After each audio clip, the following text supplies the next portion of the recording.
Bismillahirrohmanirrohim. Assalamualaikum warahmatullahi wabarakatuh. Alhamdulillahirabbil alamin wassalatu wassalam ala asrofil anbiya'i wal mursalin wa ala alihi wa ashabihi ajmain amma ba'd. Segala puji bagi Allah Subhanahu wa taala yang telah memberikan kita nikmat iman, Islam dan kesehatan sehingga kita dapat berkumpul di kesempatan ini.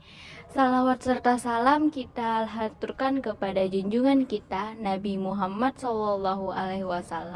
Allahumma sholli wa sallim wa barik alaihi, keluarga, sahabat, dan para pengikutnya hingga akhir zaman. Selamat datang di diskusi akademik kita hari ini. Topik kita adalah analisis kekerasan verbal dalam sinetron Suara Hati Istri.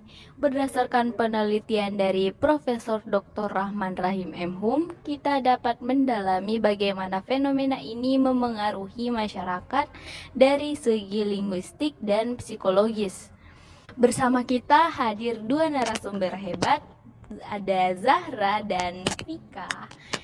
Kita mulai dengan perspektif linguistik. Zahra, bagaimana sinetron ini mempresentasikan kekerasan verbal dalam konteks budaya kita? Terima kasih Tiara. Kekerasan verbal dalam sinetron ini sangat menarik untuk dianalisis karena sifatnya yang mencerminkan dan sekaligus memengaruhi norma komunikasi kita. Dalam penelitian Profesor Dr. Rahman Rahim M.Hum, ditemukan bahwa kekerasan verbal muncul dalam berbagai bentuk, seperti umpatan, hiperbola, disfemisme, dan stigmatisasi. Contohnya, frase seperti dasar laki-laki tidak berguna adalah disfemisme yang merendahkan martabat seseorang. Kemudian, ungkapan hiperbola seperti kamu menginjak-injak harga diriku sering digunakan untuk memperbesar konflik. Hal ini menciptakan paradoks dengan budaya kita yang dikenal santun. Baik, apakah ini berarti ada normalisasi kekerasan verbal dalam media kita? Iya, benar. Ketika kekerasan verbal ditayangkan terus-menerus, ini bisa dianggap wajar oleh pemirsa, terutama bagi anak muda. Mereka bisa meniru pada komunikasi ini dalam kehidupan sehari-hari. Lalu, apakah kekerasan verbal semacam ini berdampak pada cara berbahasa masyarakat? Sangat berdampak. Media, terutama televisi, memiliki peran besar dalam membentuk pola komunikasi. Jika kata-kata kasar atau merendahkan sering dipertontonkan, masyarakat cenderung menganggapnya sebagai bahasa yang normal.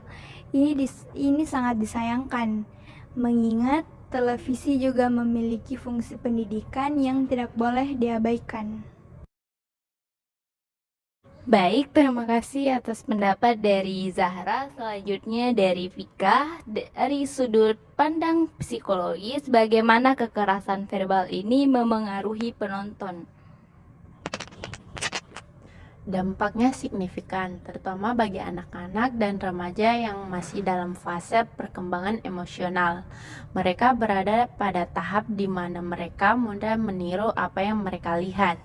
Jika mereka sering menonton tayangan dengan kekerasan verbal, pola komunikasi kasar dapat jadi bagian dari perilaku mereka.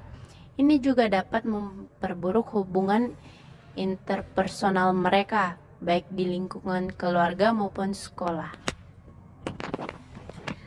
Lalu bagaimana dampaknya pada orang dewasa? Untuk orang dewasa, tayangan seperti ini dapat memperparah stres atau bahkan mempengaruhi pola komunikasi. Dalam rumah tangga, kekerasan verbal di media seringkali mencerminkan atau bahkan memperkuat konflik yang sudah ada. Penelitian Profesor Dr. Rahman Rahim M. Hum juga menunjukkan bahwa sindiran, hinaan, dan ancaman verbal yang sering muncul di sinetron dapat memicu konflik verbal nyata di kehidupan sehari-hari.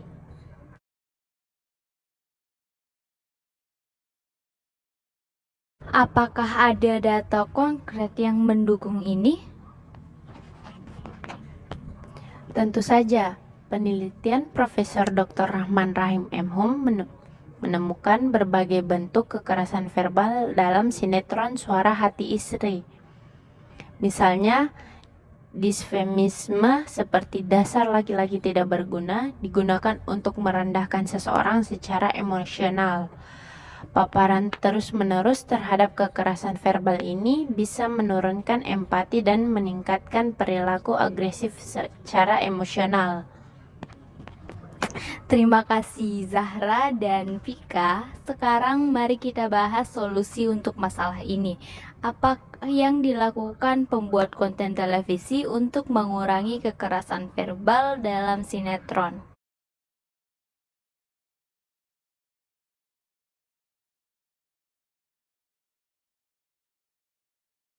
Dari sisi bahasa, pembuat konten bisa melibatkan editor naskah yang memahami dampak linguistik. Dialog tetap bisa menarik tanpa menggunakan kata-kata kasar. Selain itu, skrip bisa dirancang untuk memberikan solusi konflik yang lebih positif. Setuju. Selain itu, pembuatan konten juga harus mempertimbangkan dampak psikologis dari dialog mereka. Konsultasi dengan psikolog atau konsultasi pendidikan dapat memastikan bahwa konten tidak memberikan pengaruh negatif pada pemirsa, terutama anak-anak.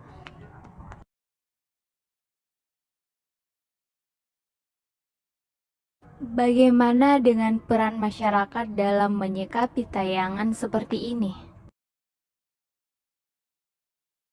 Masyarakat perlu lebih kritis dalam memilih tontonan. Orang tua harus mengawasi apa yang ditonton oleh anak-anak mereka. Selain itu, diskusi dari keluarga tentang tayangan yang mereka tonton bisa menjadi langkah edukatif yang lebih efektif.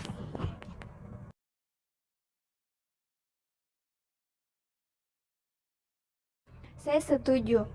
Masyarakat juga dapat memberikan kritik dan umpan balik kepada stasiun televisi atau menggunakan media sosial untuk menyuarakan pentingnya konten yang lebih mendidik. Dalam hal ini, kritik yang membangun bisa menjadi pendorong untuk meningkatkan kualitas tayangan. Lalu bagaimana dengan peran pemerintah dan lembaga seperti KPI?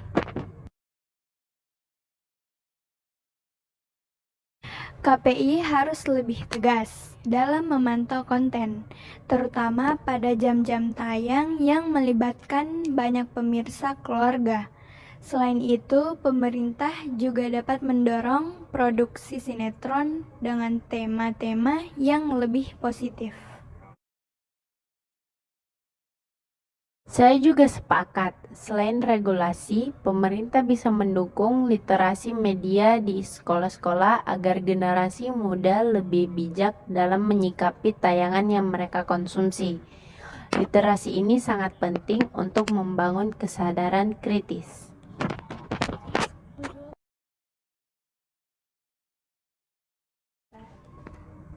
Diskusi hari ini sangat informatif.